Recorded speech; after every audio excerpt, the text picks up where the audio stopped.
Whether it be new releases, titles that I had on my backlog bingo, or just games that I happened to cross paths with, I played and beat many games in 2024. So, to document my experience with them, like I've done with my backlog bingo over on Blue Sky, here are 3 sentences or less for all 50 plus games that I played this year. This one is a shame because I truly enjoyed my time with Multiverses in its initial closed alpha and open beta phases. Quick gameplay and simple menus without any worry of navigation or feeling as if I'm being constantly pushed to spend money were all sacrificed for directly the opposite of those things. Although I can enjoy it with friends, I think every other game I played just leaves me feeling more happy to do so, especially even by myself. Talking about the sequel before the first title, how interesting. This year was my first time experiencing the Ridge Racer series, and although my curiosity and initial attempt with the first entry, Ridge Racer 1, led to amazing discoveries later down the line, Ridge Racer 2 is more of the first game that I already didn't happen to like. Or perhaps I just didn't understand it. You'll hear exactly what I thought of the first game after this next title.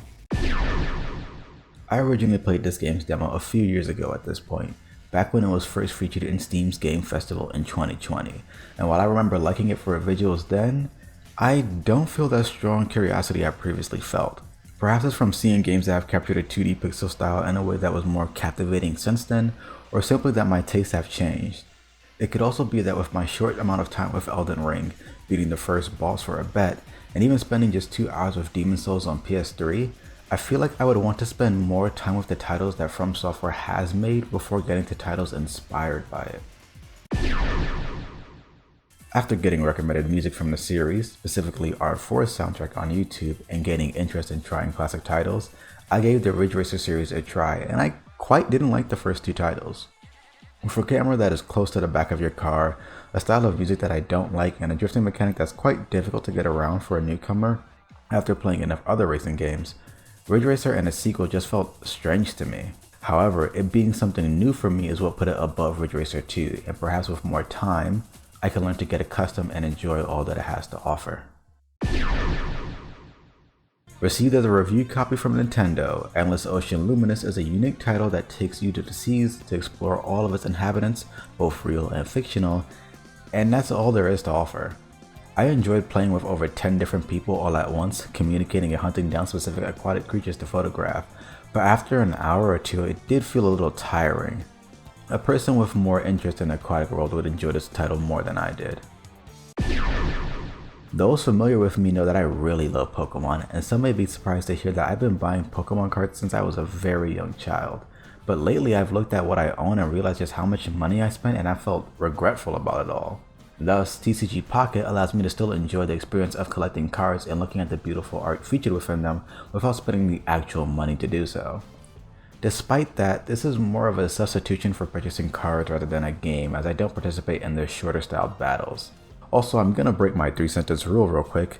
Don't sell your cards to Troll and Toad. I sold cards to them back in October, and not only did they give me about a third of what the total amount of cards would be worth, but I still haven't received that money I'm owed. Despite any sort of management changes, this service is absolutely garbage. This low ranking is less of a mark of its quality and more on my expectations with the title. Despite having a very beautiful pixel style that makes creating homes in a variety of environments very fun, I think the style or shapes of homes you can build are limited. As this is Summer House and not Summer Apartment, I think this is just another title where, in time and seeing how other people utilize it, I may fully get a grasp on my creative senses and enjoy it more. Now, having not played the first game at all, perhaps I was setting myself up for disappointment, and hearing how much my friends enjoyed it did set my expectations higher than they should have been. This isn't to say that Euphoria 2 was a bad game, it's not. It's got a very cute and unique mixed media art style along with funny dialogue and straightforward platforming, and that's kind of where it ends. It's a simple game to have some fun with. If you follow Source Gaming, you'll have seen me, Colin, Nanton, and Slink playing this cute little title together. I don't play too many puzzle games, but taking the time within the genre with some friends was quite fun. If you got some friends or if you happen to be a parent, playing this game with your family would make for a great family game night. I don't like Animal Crossing, but I do enjoy its cute furry creatures, so playing a game where I could be one of the cute furry creatures was definitely up my alley. However, The lack of straightforward controller support didn't leave me enjoying it as much as I thought I would. It is cozy, I did enjoy playing it with my friends, but I wish there were more customization or at least more of a world to explore that all led back to the fishing aspect. This game was a long time coming for me as I don't own a Vita and this was a Japan exclusive game. However, with Vita emulation and fans creating an English translation pack, I could finally play a rhythm game highlighting some of my favorite songs from my favorite Vocaloid. The gameplay style is a tad different from other rhythm games where there's a constant different button map that you need to pay attention to, but it's not anything that anyone couldn't quickly adjust to. Street Fighter 6 came out last year, but I also played it this year, so that's why you'll see games you may have heard me talk about in other instances again here and any other game I've played in the year video. I only spent a little bit of time with 6 this year, playing with some friends. Of course, it's still just as fun as before, but I haven't purchased the year 2 patch yet, so my enjoyment is still based upon year 1 and any patches that happen to my main Manon. I think this was my first time I played VR chat, despite it being in my library for years. I spent some time with some friends messing around in different worlds as goofy looking or furry characters. Messing around in something like this is what makes me like the idea of multiplayer community customizable games, but always longing for more. Atlas is that kind of more I was talking about. This isn't my first time playing Kasef's furry MMORPG, as I tried out a build on itch.io many years back, but when I got the email that I entered early access on Steam, I immediately purchased it. I still aim to spend more time with it, but the varied character creation, classic 3D art style, and being able to delve into dungeons with my friends with simple combat that reflects your inputs is the kind of game I've been looking for in comparison to something like Final Fantasy XIV. This is a strange situation to have, but it couldn't be more exemplary of how Sega has a variety of ups and downs when it comes to Sonic. Although I can very easily go back to the PS3 version to have a great time, the new PC version included with Sonic X Shadow Generations led me to have disdain for the title, or at least this version. Mixed inputs and glitches due to the addition of the drop dash and a brand new recoding in terms of the game script just makes this version of the game in every way less fun than its original release many years ago. Despite being a mod, the work put into this and any other types of mods aiming to revive a game and provide a wholly new experience is worth the notoriety. Maximilian Dude and his team did a great job in bringing a new visual flair to not just Marvel vs. Capcom Infinite, but to fighting games before Garo Densetsu City of the Wolves comes out in April. However, because it's still a tag fighter, my enjoyment with it is still not as enjoyable. We'll be seeing a few more titles from this developer, Lou, as I bought their catalog bundle on Steam, but of the 3 from the 12 titles that I have in my library, this was the one I enjoyed the least. This isn't to say that the game is bad. No, I love the idea of playing a decision-based game that feels quite reminiscent of visual novel flash games of the past. However, I had a difficult time discovering the right path, only getting the bad ending and thus not being able to enjoy the full narrative. SNK's fighting games have always been quite difficult for me to get into as I prefer fighting games that focus on combos in a way that I can manage. While the timing and commands of inputs from older games have left playing some of their older titles difficult, despite still giving some of them the time of day via Fightcade, KOF 15 was a perfect blend of simple and challenging that I could get accustomed to. I didn't spend too much time with it, but the new Steam Family feature finally allowed me to give it a try and come to the realization that yes, I do love Shermie. Despite what I said about tag fighters earlier, these are the classic titles that all of us within the fighting game community have asked Capcom and Marvel to bring back for years. Although I didn't spend much time returning to my favorite title from the series, X-Men vs. Street Fighter put a smile on my face. Did you know that that was my first arcade fighting game, let alone Street Fighter game? As I was writing this video, I didn't realize that I accidentally skipped over Fortnite completely and just kept going. It's Fortnite, it's fun. The second game that I played by developer Lou, and a bit more eerie as well. It's not too long, got some creep to it, and nice art of lesbian kimono. However, it's got a lot of lag to it that I had no idea how to fix. This will be the first time you hear me talking about Tekken and not the last. But yes, 7 was my first title, purchased after Tekken 8 was already released. Why did I buy the previous title when 8 was already released? Lydia Sobieska. From Evening Star, developers that broke away from just working on Sonic games to create their own original title, comes Penny's big breakaway. Although I didn't beat the game, hell I only played through the first world, I had a very interesting time with it. You may go into it expecting a game like Sonic, but it's more of a 3D platformer that allows for speed with more of a focus on comboing your movement techniques while you jam out to its both bouncy and groovy soundtrack. Budokai Tenkaichi is back, truly a dream come true. Kinda.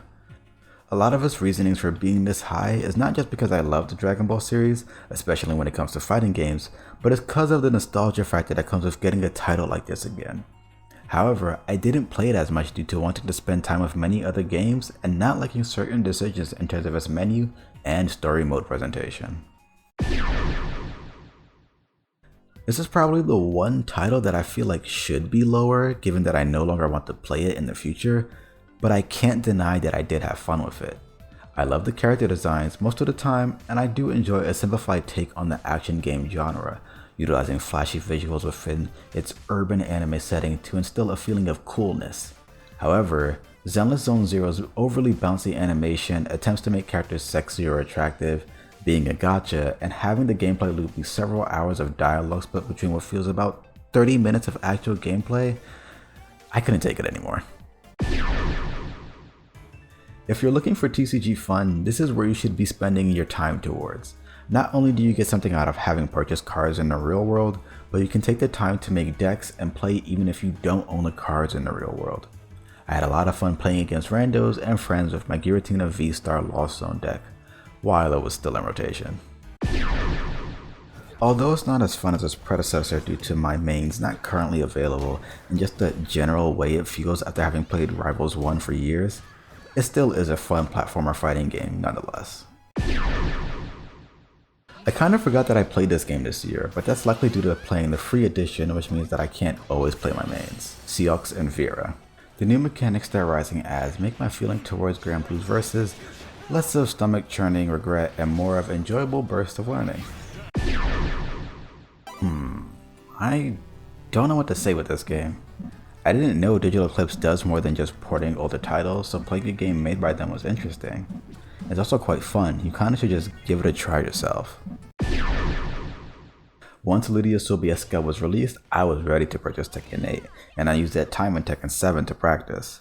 Thankfully the game runs well on my laptop at the lowest settings possible, and learning a whole new type of fighting game was fun. However, because I prefer playing on my fight stick and I don't always want to pull it out, I didn't play as often as I would like to. Fall Guys but with penguins racing on obstacle courses, except way more fun than Fall Guys. I really like Fast Penguin, and it's a shame that not too many people have been playing or discussing it. It's got catchy music, and the gameplay in general, especially when you're playing with friends, brought out a heart-pumping competitive nature out of me that I have not seen before. I really liked Overwatch 1, and I'm not the biggest fan of Marvel, but upon the game's first announcement, its art style was what left me optimistic. 2 playtests and a full release later, this game does a lot of what Overwatch did, but with a larger roster to learn at the start, amazing takes on many old characters that I didn't know or care for, and more player/consumer friendly decisions. I've been playing for at least 50 hours. I know I'll be playing for a lot more as long as it stays consumer friendly and fun. Now this is where Ridge Racer gets really fun. Although I only played 2 pre's, Rage Racer left a lot to be enjoyed with the intensity of the music, a world that I had more fun envisioning with its different art direction of a less saturated, more realistically toned world, and especially the game's control of allowing tire customization. Rage Racer sets up perfectly for the next title that takes the series further by several laps. I've been playing Strive since its release, especially being one of my favorite fighting games of all time, and while I still adore it, as things change over time, that love can wane. We're still in the midst of Season 4, and I am very excited to try out the new characters as they get added, but I got burned pretty bad with gameplay changes that occurred to my main, Soul Bad Guy. Changing up his gameplay makes him a very different character to play now, in a way that feels slightly interesting, but also frustrating after about 3 years of experience. These 2 games are grouped together because I played them with the same group and got a very similar experience. Playing Scott Pilgrim with an Airbnb was pretty fun, but just the first stage alone is quite exhausting. On the other hand, spicing up Super Mario Party Jamboree by making it into a competitive drinking game is quite fun, especially as someone who doesn't drink, but doing so also made my head hurt. This game and the last two you won't see any of my gameplay footage of because these weren't played at my house, but I can assure you that I did have fun. With Dig Dug already being one of my favorite arcade games, playing the arranged version with my friend also allowed me to have the same kind of fun with a competitive twist. I think she beat me in the end, but stealing a boss fight kill shows that I really won. A really short horror game that can be beat in 10 minutes, and despite that fact, I still think there's something charming about it. It's not overly scary, but it does enough to make me uncomfortable, and that immediately sticks with me in comparison to other experiences. Upon playing and finishing it, I was surprised at how short but also how intriguing it was. Interesting mecha design, UI design, unique gameplay, and great voice acting and dialogue that feels exemplary of the time it came from. Zone of the Enders feels very much like an anime I should be watching on a CRT, but yet I get to play it and see what it has to offer, not just within itself, but in its direct sequel. This is the only new demo here, but it absolutely deserves a spot for how much fun I had. Nice music, comforting pixels depicting a vibrant commercial world while being an adult that's kinda lost within the struggles of, well, being an adult. Topped off with writing that reminds you how being an anime fan can be so fun. Hearing interesting characters talk about their own interests mixed with the unrealistic but not over the top situation of managing a maid cafe.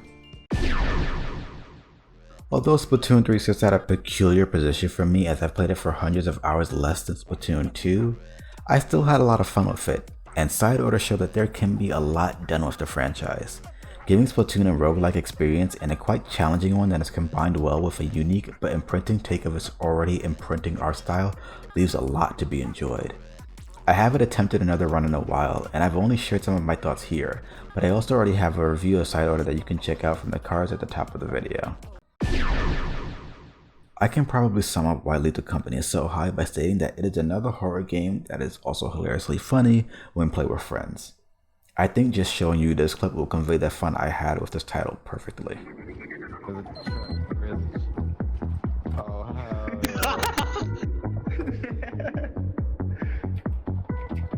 How do I drive this thing? You gotta put it in drive. Start the ignition. How do I? The keyhole. What's the key? There you go. Yeah, there you go. There we go. Come on. Come on, let's go. Let's go. How do I drive this thing? It's already smoking. No. It's zoomed in. It's already zoomed in. Yeah, we're gonna die. How do I? No, bro. Oh no, How do I rewind it? Get out of the truck, get out of the truck. How do I rewind it? You gotta shift to rewind. The stick. No. No. How do I rewind it? You're activating your turbo wings. No. How do I rewind it? Oh I got shit. it, I got it. He's popping a wheelie though. I do that in a minute. He's climbing the fucking. Let's go, I'm driving. no. We're going.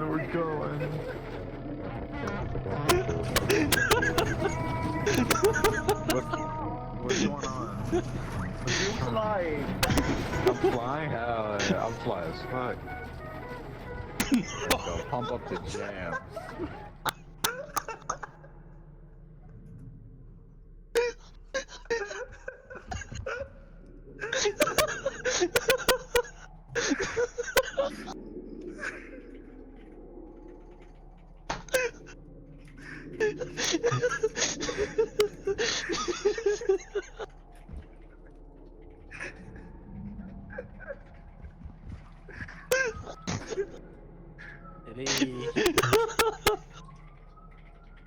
Did he Oh, my stomach. Oh.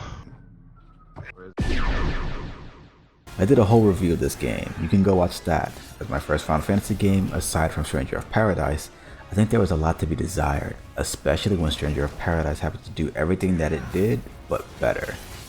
Not to say that Final Fantasy 16 wasn't fun, it very much was to a certain point, but I think the issues with its story are where the enjoyability factor took a bit of a dive for me.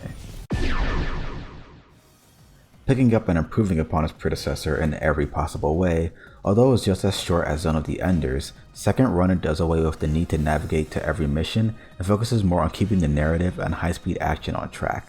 The secrets contained within this title and the first one as well not only make me want to go back and play them again, but makes me wish that more video games included that sense of cryptic wonder that they used to have. Another double feature because I love these titles for the same reasons and I'd like to talk about them more in the future. Games about the creation of games that put a lot more focus on the narrative, especially concerning the emotional and mental state of those creatives.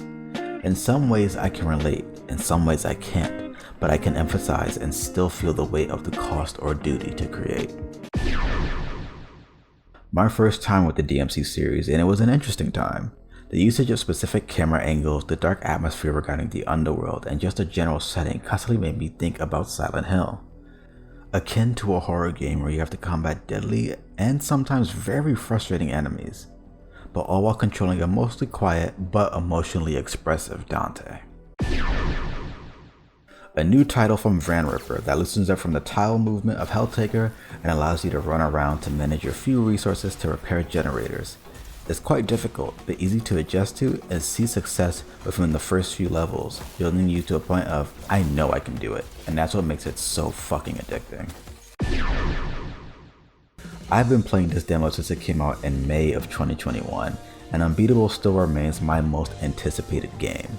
It's planned to come out this year. I've already got my copy locked down from when I supported the Kickstarter, so I think I'll save the full accept my words for when it comes out. The music is still great, the gameplay is still great, the feeling is still great. I'm eagerly awaiting. Another new Sonic game and a fantastic showing from Sonic Team that they're continuously pushing in the right direction. Shadow Generations not only puts the coolest character from the series in the limelight once again, but places him in some of the best designed boost gameplay stages, and that's the case for both 3D and 2D. It truly shows how much they've grown, not just from making Sonic games fun to play, but also a focus on a story that people have been asking for years. With a game like this, you don't need to gamble ever, and I don't ever see myself falling into that temptation. Seeing the numbers go up, getting an idea of how the mechanics work, and how you can further push yourself to complete a run. Balatro is insanely addicting and fun. These next 5 titles are my top 5 of 2024, but I also talked about them in less truncated sentences over on the Source Gaming website via our top 5 games of 2024 roundtable article. You can check that out in the card above, but I'm still going to share my thoughts here. Where Ridge Racer left me the happiest, Ridge Racer Type 4 made me fall in love. Its unique and diverse soundtrack follows me in my day-to-day life, the racing locales whisk me away to thoughts of distant roads, and the gameplay, wow. That sense of speed, challenge, control, and perseverance truly highlights why real racing roots is eternal. Colin and Bryhard told me to play it in a voice call. I sat there on a worrying whim for 2.5 hours and loved every minute of it. Non-chronological storytelling in one environment, physically but taking different unforeseen psychological turns with its limited 3D graphical style, imprinting typography, and sound design that gets topped off with strong conflicting characters. Mouthwashing acts for only a small moment of your life, but may stay part of it forever. Horror games are innately challenging, not due to gameplay, but due to the utility of visual, sound, and camera to challenge not just how easily scared I may be, but my everlasting curiosity of the unknown and always active suspicions. Spending time with not just my first Silent Hill, but the first Silent Hill left me appreciative of horror games, the visuals of the PS1, and my eagerness to tackle future horrors in the Octobers to come. In my mind, I still sense its danger, but I embrace its dark warmth. Silent Hill. Following up on a masterpiece is hard, and the timing of my playing likely greatly affects my thoughts on this game. If I was one of the few that played Nier years ago on PS3, perhaps the almost decade-long wait for a follow-up would make this game hold a place potentially above its predecessor. Nonetheless, Automata is a fantastic title that still calls upon my heart for another playthrough, only 2 days later. Nier Replicant is truly a masterpiece of the medium in all aspects. Visuals that emit feelings of comfort, distance, and wonder. A cast of characters that reach out to every human emotion, leading back to hope, either in their goals or just hoping to see and hear their voices again. An otherworldly music that pauses your pulse upon the sound of an instrument and encases your heart with its vocals. It has an unforgettable narrative that has imprinted my dreams, and that's why I'm being more descriptive rather than specific with my words. I think this is a title that you should just play yourself.